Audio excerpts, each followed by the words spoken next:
اگر میں دوسرا سوال یہ ہے کہ اگر کوئی جانور ذبح کرتے ہیں تو کہتے ہیں بسم اللہ اللہ اکبر، اگر اس کی جگہ نبی پاک صلی اللہ علیہ وسلم کا نام لیا جائے کیا وہ بکرا حلال ہوگا یا نہیں، یا کسی اور پیغمبر کا یا کسی کا نام لیا جائے؟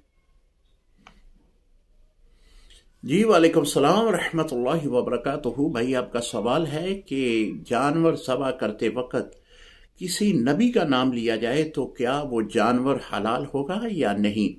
دیکھیں، اس کے بارے میں تو اللہ رب العزت نے قرآن پاک میں بڑے واضح احکامات فرمائے ہیں کہ جو غیر اللہ کے نام پہ چیز ذبح کی جائے وہ کھانا جائز نہیں ہوگی، وہ چیز جو ہے وہ حلال نہیں ہوگی۔ تکبیر کرتے وقت یعنی جب جانور کو ذبح کر رہے ہیں اس وقت صرف اللہ اکبر یعنی اللہ کا نام ہی لیا جائے گا، بسم اللہ اللہ اکبر تکبیر پھیری جائے گی، اور پھر وہ جانور جو ہے وہ کھانے کے لیے حلال ہوگا۔ اگر کسی بھی غیر کا نام لیں گے تو وہ جانور حلال نہیں ہوگا۔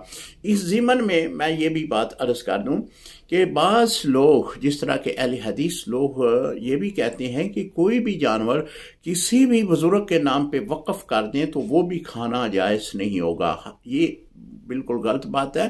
کسی کے نام پہ وقف کر دینے میں کوئی مذائقہ نہیں ہے۔ جس طرح کے مثال کے طور پہ کوئی آدمی کوئی جانور جو ہے وہ پیران پیر شیخ عبد القادر جیلانی رحمۃ اللہ تعالی علیہ کے نام پہ وقف کر دیتا ہے کہ یہ میں نے مرغا جو ہے یہ پیران پیر شیخ عبد القادر جیلانی کے نام پہ وقف کیا ہے کہ اسے ذبح کر کے ان کا اصالِ ثواب کیا جائے گا، ان کا ختم اہتمام کیا جائے گا۔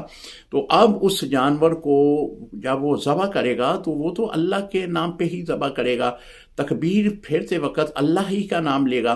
تو اگر اس طرح وہ جانور ذبح کرے گا لیکن وہ وقف جو ہے وہ کسی غیر کے نام پہ کیا گیا ہے تو وہ جانور کھانا بالکل شرعاً جائز ہوگا، اس میں کوئی مذائقہ نہیں ہے۔ السلام علیکم ورحمۃ اللہ وبرکاتہ۔